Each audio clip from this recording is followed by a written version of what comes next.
Welcome to City Week, ladies and gentlemen. I am your host, Alton West. Today I will have guests on from the Troup County Parks and Recreation Department, and also we'll have on a guest from United Way. So stay tuned for those interviews coming up in just a moment. Why United Way?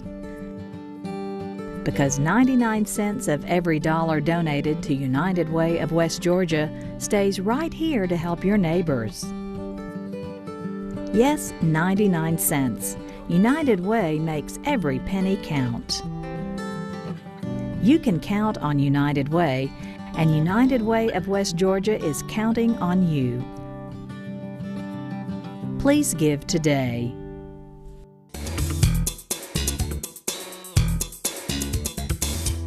Welcome to City Week, ladies and gentlemen. Today I have gentlemen on from the Troup County Parks and Recreation. I have on Don Howell and also Carrie Whaley, Superintendent of Athletics. Gentlemen, welcome to the show. Good morning, Al. Well, it's a pleasure to have both of you all here on the show today to kind of talk about some things that are coming up in our community that you would like to get out, and so that people are aware of things that are happening. But Don, tell us a little bit about your role there at Troup County Parks and Recreation first, and then I'll jump over to Carrie and ask him the same question. Okay. Well, I am the Director of Troup County Parks and Recreation, and Troup County encompasses all of Troup County, including the cities of Hogansville and West Point. And so we have a large organization, and we try to do a lot of programming for everyone from 4 years old to adults. So we try to accommodate everyone. Okay, well, very good. And Carrie, I think you gentlemen have probably got the finger on the pulse as Superintendent of Athletics. You're kind of right in the midst of all those things that are going on there. Talk about your role. Just in charge of all the athletics, baseball, soccer, football, everything team sport-wise that we offer through the Recreation Department. Okay, well, good. It sounds like a lot of interesting things. Well, I know I drive past the Parks and Rec, going home in the evening time, and the parking lot is always covered over with cars. So people are utilizing the center there, which is a great thing. We are. We're open 7 days a week, so we have programming going on, and not just athletic programs, but leisure programs there at the Mike Daniels Center also. Okay, well, we're going to talk about some of those things that are going on there at the center, but I know that you all have coming up pretty soon. Done. Go ahead and talk about the spring registration for us, if you don't mind. Well, spring registration for all of our spring programs will begin next Monday, which will be January the 27th, and we'll continue registration through Friday, February the 7th.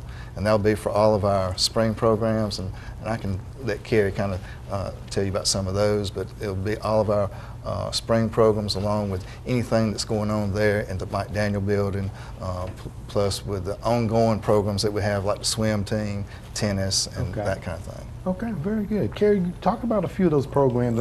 For registration starting on Monday the 27th, we'll be registering for baseball, girls softball, spring soccer, and our spring track season. Okay, all right. Now, and age groups, are there?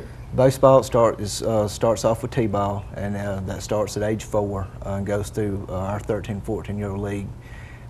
Girls softball starts with ages 6 and 7 and goes up to the last age group, the 11, 12, and 13-year-olds. Our spring soccer starts off with age 4, and it goes through age 14. All right, so you got a wide range there. Now, let me ask you, you have all these kids coming, they sign up, Carrie, and I guess you kind of help coordinate. We'll talk about how they get coordinated in a moment. And Dunn, you wanted to add something in? Well, just one more thing. We also have the First Tee golf program. Okay. And that's for boys and girls 8 through 18. This is a free program where they learn how to play golf and just learn some of the elements of golf, and it's a real neat program that Michelle Griffiths is in charge of, and we also have that going on. Oh, okay, well, very good. Along with our tennis program, we'll be a champion. Okay, very good. So again, y'all have a lot of things going on there. And now, when they come to register, Carrie, because you're talking about 4-year-olds all the way up to 14-year-olds, are there any particular documents that they need to bring? Just come by and fill out a registration form. If they've never played with us or been in the program, we ask them to bring a copy of their birth certificate. But it's usually a one-time thing. We file the birth certificates and put them back, you know, when we need them and everything. So just if they've never played before, bring a copy of the birth certificate. Okay, very good. Do you see a lot of kids that have played with you all coming back, or do you see some more new kids coming into this program? It's some of both. Some of both. Yeah. Okay. We have our, you know, our same players that play. You know, every time registration, you know, we have registration, we have those kids come through, then it's our, you know, our new kids, and, you know. Okay, all right. Is there a cost for registration? The registration fee for the athletics is $60. $60, Mm-hmm. okay, all right, very good, very good. And again, that's January 27th through February the 7th. Now, there are other programs, and you all mentioned a couple of those, the First Tee golf program, and of course your soccer program. Mm-hmm. And then there's some other activities that go on there at the location too. Talk a little bit about those. Well, at the Mike Daniel Center, we also have a full-time cheerleading. It's competitive cheerleading, so that goes on all year long. We have for the adults Zumba classes, and that's real popular with the ladies. Right. And so that's a real nice program, and it goes on all year. Okay. We also have karate classes available, and we have petite ballet, which is a really unique program because that starts with the real young, like 3-year-old, and that's a lot of fun. And so we have those type of programs going on year round at the Mike Daniel Center. Okay, well, very good. Petite ballet, and of course, I know that the Zumba classes have really taken off, you know, in our community. I do understand it primarily caters to, well, like I say, cater to the females, but more females take advantage of that class than some of the other, I guess, sexes and stuff. Going back to registration, we talked about the cost and everything. Where do they go to register? Come to the Mike Daniel Recreation Center at on Lafayette Parkway across from LaGrange Toyota. Okay, all right. Are there other locations that they can also register? Yes, we have additional locations. In the Hogansville area, they can register there at the Hogansville Recreation Department on Church Street. Okay. And that phone number for Hogansville is 706-637-4427. Okay. And they can call to get information about registration there in Hogansville. All right. We also have registration in West Point on O.G. Skinner Drive. We have a West Point office there, and that phone number is 706-645-3529, and they can get information about the registration going on in the West Point area and all the different programs that they'll have. Okay, very good. So you spread it because, you know, the kids from all areas there get involved. And I want to ask the question, Carrie, you get all these kids in there, and I'm sure it can be kind of a melting pot. How do you kind of, I guess, place them on various teams? How does that work? Well, baseball, for example, our 4 through 8-year-old, we take requests. They want to play with a certain coach or be with a friend or a classmate or something like that. The parents will write that at the top of the form, and we do our very best to make sure that we, you know, take all the requests in and try our best to put the kids together that want to play together. Okay. Now, for baseball, starting at age 9, the 9 and 10, 11 and 12, and 13, 14 program, we got a draft process. They go to, the kids come through an evaluation process. LaGrange College's baseball team comes out and does an evaluation process on it. They check their hitting, fielding, throwing, and their speed. And we have spreadsheets for the coaches, and that they sit down when they come in and do the draft and see the kids and see how the kids are rated, to give them an idea of what kind of skill level the kids have, and then the coaches draft the kids for 9 through 14-year-old. Okay, very good. Sounds interesting there. And I believe it's another program I haven't mentioned yet, Alton. We also have youth track. This is for boys and girls ages 8 through 14. And they'll have their meets over at the Chris Joseph track on Fort Drive, right behind Wattsville Road School. Oh, okay. And so that's another program that we offer in the spring. Okay, all right. Youth track from 8 to 14 years of age. Okay, very good. You know, I tried to run track when I was in high school, so I thought it was pretty good there, you know. Now, Carrie, you were talking about coaches too. The coaches can have a draft and everything. Now, when you have all these kids, because we're talking about not only Troup County, but we're talking about West Point and Hogansville, and of course LaGrange, how do you, I guess, get enough coaches, or do you sometimes feel that there's a shortage of coaches there? We, before the season starts, when we start compiling all our information for the upcoming season, we send out information to all the coaches from the previous season, asking them to come back, and if they know of anybody who would like to volunteer to coach, to pass the information along. And we also, by word of mouth, people, you know, when they come in to register for sports, we get some of our new coaches, you know, mamas or daddies, you know, the day of registration, and they'll fill out a coach's application. But we're always looking for volunteer coaches, and most especially we got our spring soccer season coming up, and we will need, you know, several spring soccer coaches to come in. But we really appreciate our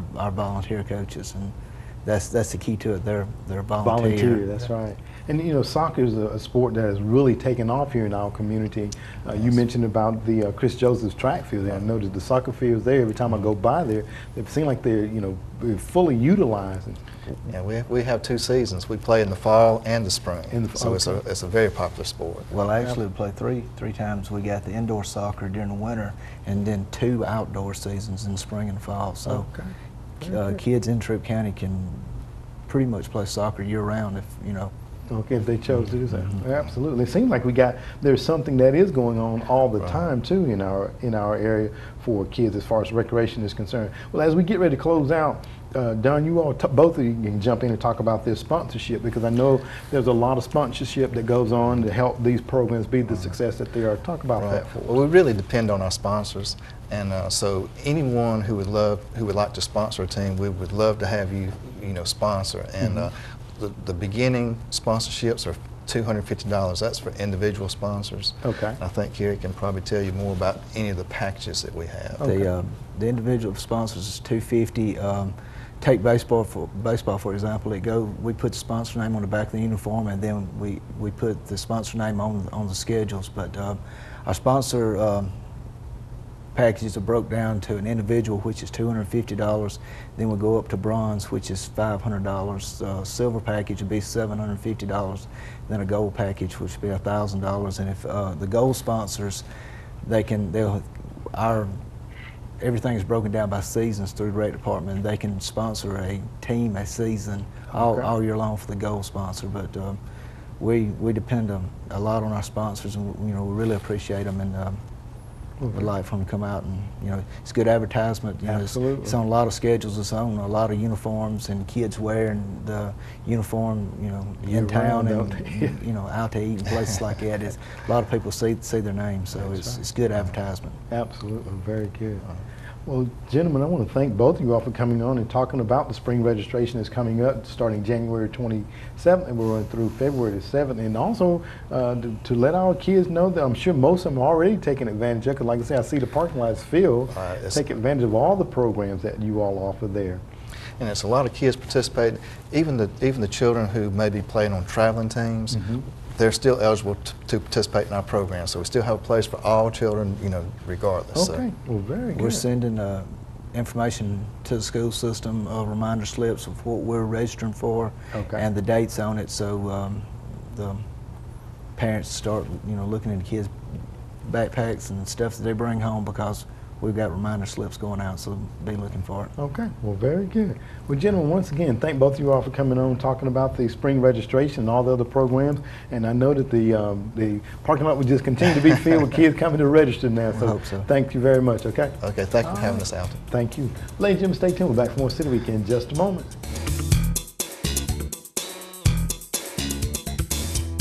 Why United Way? Because in some way, everyone in our community is touched by your donation to United Way of West Georgia. Yes, everyone. United Way helps 25 local agencies touch thousands of lives, even yours. To cause so many good things to happen, these organizations must have volunteers.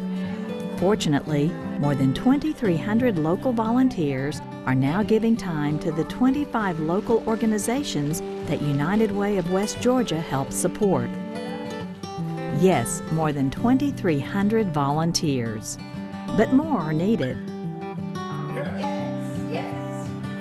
Please volunteer your time, as well as your financial support. You'll be astonished at what you'll receive in return.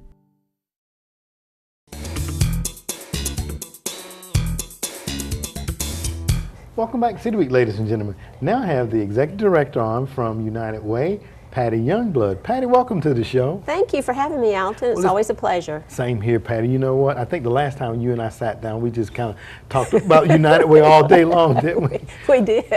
But you know, that's a great thing. United Way has been here in our community for a number of years. We're going to go back to the old Executive Director and move forward, you know, and it's been a great resource here in our community, and that's attributed to the donors and the hardworking people, the executive directors, the staff. I don't want to start naming folks. I'm sure I'll leave somebody out. And the volunteers. And the we volunteers. Couldn't do what we do. We have a staff of actually 3 who are dedicated just to United Way, and we couldn't do that without our volunteers. There is no way. Absolutely. Well, talk a little bit, Patty, because I know that we have a goal. Talk a little bit about what our goal is this year for United Way. Our goal this year is $1,050,000. And with that money, we not only fund the operations of United Way, but we fund a portion of the operations for 25 different agencies that serve people from, actually now it's going to be 6 weeks because our child care center just got approved to take infants, all the way up to our Senior Companions program, which goes in and does respite care with seniors, and also, just like the name says, they're companions for seniors. They may go in and read with a senior. They may go in. These are homebound seniors that can't get out, and very often their families will need, you know, to go to the grocery store or need to go get your hair done or something, and just need some time for themselves. And so the senior companions come in while they're gone and take care. You know what, and again, there's so many wonderful programs. We're going to kind of get into some of those in just a moment. But now we have programs that address as early as 6 weeks. Our Mady Smith, the child care center that's funded partially by United Way, has just been approved to accept infants. So they're going to they have a separate building that used to be a nursing home. The nursing home, right, okay. And they have, with the help of, I mean, this has been just such a wonderful community collaboration, and you can see how excited I get about those. Leadership Troop actually took that on as their project last year. They bought 6 cribs from Mady Smith with the mattresses and the sheets and all of the equipment. They bought some changing tables. They helped enclose a fenced area that they had to have enclosed to get the licensing, because this has to be licensed from by Bright from the start. And so last week, Maxine Maddox, who's the director there, got the word that they had gotten their license and they're ready to accept children. That's awesome. This has been a long process. Oh my goodness. And you know, just to think of a 6-week-old child being in care, you know, someone that's, I mean, that's a remarkable to kind of get them started on that learning in that environment early. Right, and the infant part will be 6 weeks to 18 months. So you'll have, you know, the little guys up there, and it really is exciting, because one of the things we've found is that if you've got a young child, toddler, and then, you know, in many families, it's not too many years before there's a second child. If the child care center can't accept infants, that mom's got to look for someplace that does. So now they can stay at Mady Smith, and they have done a wonderful job of really improving their curriculum. Our Success by 6 program works with them, and Mady Smith has just become a wonderful, wonderful child care center. Well, that's awesome, great news too, and congratulations to all those that work behind the scene to make that possible. A lot of people did. Absolutely. It's wonderful. Let's talk a little bit. We don't want, I'll just kind of mention those agencies that are funded through United Way, and then we'll talk about the real nuts and bolts of the program here. Okay, don't put me on the spot. Okay, just a few of them. We have 25 different agencies that United Way represents, and I know y'all have been running some of our PSAs that show the different agencies. As I said, Mady Smith, we have Boys and Girls Club, we have Girl Scouts and Boy Scouts, Red Cross, Salvation Army. One of the most unique organizations we have is LaGrange Personal Aid. like Salvation Army, they do help with emergencies and stuff, but where LaGrange Personal Aid is unique is that it was established over 50 years ago, and the board there gives the director, who now is Paul Stedman, the latitude if someone needs help with, let's say they're working and their car breaks down and that's the only transportation they have.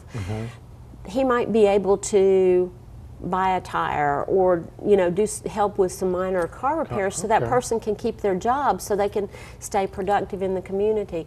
A lot of people have unexpected medical bills, or they might need some medical equipment. I know LaGrange Personal Aid has done everything from prosthetics to CPAP machines so people can stay as functional and working as much as they can. That's awesome there too. Let's see, okay.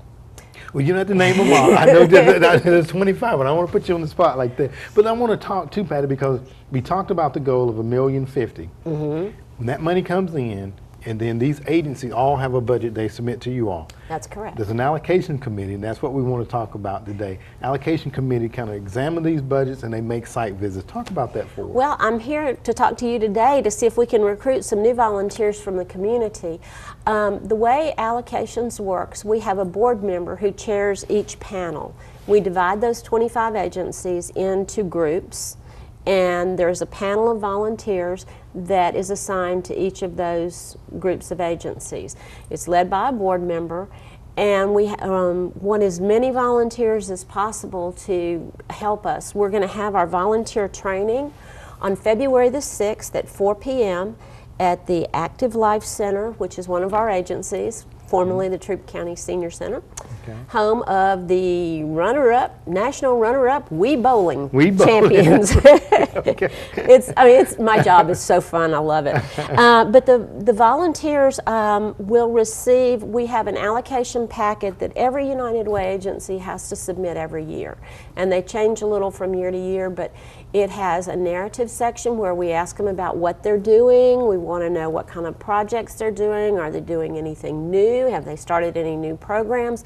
We want to see their budget. We want to see what they asked us for last year, what they actually received from the community as a whole and all their other funding sources, and then how they spent that money. And our volunteers are actually given those packets so they can see what these agencies do. Then as a group they'll go out, and between February 7th and March the 7th they'll go out and as much as possible they'll do site visits. We have some agencies that's not possible. Harmony House Domestic Violence Shelter. Harmony House is a secret location, so what we usually do then is we either pair Harmony House with somebody who has a conference room where Michelle can come in and present to them, Michelle Bedingfield, who's the director. Or we'll say we have a big civic room at the Bank of America building that we control the access to, so we'll let them meet there. And they'll meet with the volunteers. The volunteers will ask, one of the things I ask them to do is to read the material before they get there and highlight anything they have questions about or concerns about. And this is one of those times which people think we're crazy, but we encourage people who don't believe that United Way does what we say we do.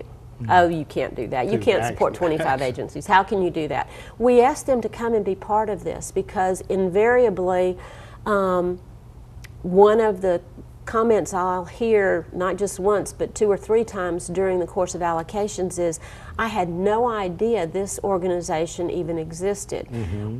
Generally I hear that about Self-Help Harbor, which is our 12-step program. We have all the 12-step programs located in one facility, and United Way helps pay for the maintenance on that facility because they're totally volunteer run. But it's a wonderful resource for our community. I know the drug court, Judge Little actually refers people to those programs, so it's really well integrated into the community. So we do want people to come out and participate and see. That's where we get some of our most supportive volunteers are from the people who didn't believe. What are you looking for in a volunteer, Patty, for the allocations committee? We're looking for somebody who wants to be involved in their community. Once the volunteers go out and see, we're looking for people of any age, preferably, college age and above. Okay. Who have about 4 hours of time. It depends on the panel. Some of them will say, well, let's do all of our site visits on one day. And we might start at 8 o'clock in the morning and go until 12 o'clock and go to 3 or 4 different agencies. Or it might be, let's do one a week. It just depends on the makeup of the group that they're in. And the site visits take about an hour apiece. I keep remembering other agencies, like Camp Viola is really fun to go out to, because a lot of people in LaGrange went to Camp Viola when they were kids. So to be able to go back and see how it's changed and see what's out there is really exciting for them. And then after the site visit and after they've asked all the questions, that group will meet and they'll discuss as a group. You've done this many times. What they feel would be an appropriate allocation for that agency based on what they got before, what they're doing now, and what they're asking for. Right. And as a group, they'll make a recommendation. Then they refer that through the board member, who's the panel chairman, to our allocation steering committee. Our allocation steering committee, that's been one of the toughest with the economy going down, because when I got to LaGrange, we were raising $300,000 more than we are now. So you can imagine some of those conversations where we've had to say, absolutely, we can't afford to give everybody what they're asking for. Right. And I know in the 80s and 90s, they were asking the agencies, don't you need something else? And like you said, having sat in that chair as an allocations person, it is very difficult sometimes to say, we really, wholeheartedly believe in your program. We love what you're doing. We see the return in the community, but based on what we have here to give out, we can only fund so much. So, Patty, I know it's a tough job for you. They got the right person for the job, though. Well, actually, I don't have any role in it, excuse me, except for providing leadership to the board. Do we have time to go through? Well, I was going to say we're going about out of time here. Okay. But we will get you back on, because I know that you're looking for volunteers. If you would just tell them who to contact and give them some contact information. Okay, if you'll call the United Way office at 706-884-8292, or we have a Facebook page.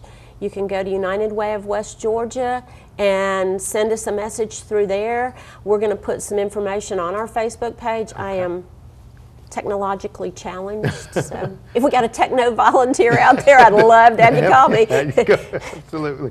Well, Patty, thank you so much. And again, we definitely want to make sure we get you back on, because this is something that's so very vitally important to our community, to make sure that the resources meet the needs, and want to get you back on and talk a little bit more about the meeting the needs here, okay? That would be great. Thank you. Thank you, Patty.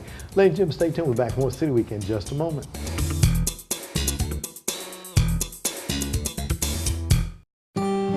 Why United Way?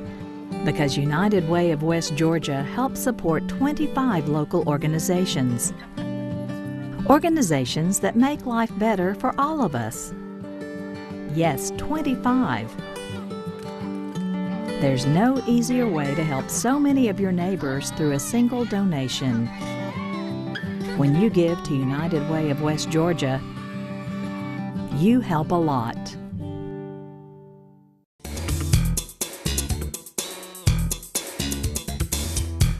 Ladies and gentlemen, thank you for joining for City Week this week. My guests have been from the Troup County Parks and Recreation, the Director, Don Howell, along with Carrie Rayleigh, Superintendent of Athletics, as they talked about the upcoming spring registration that will take place starting January 27th and run through February 7th. So by all means, get your little ones out there and get him or her registered for the upcoming events. And also take advantage of the other programs that they offer.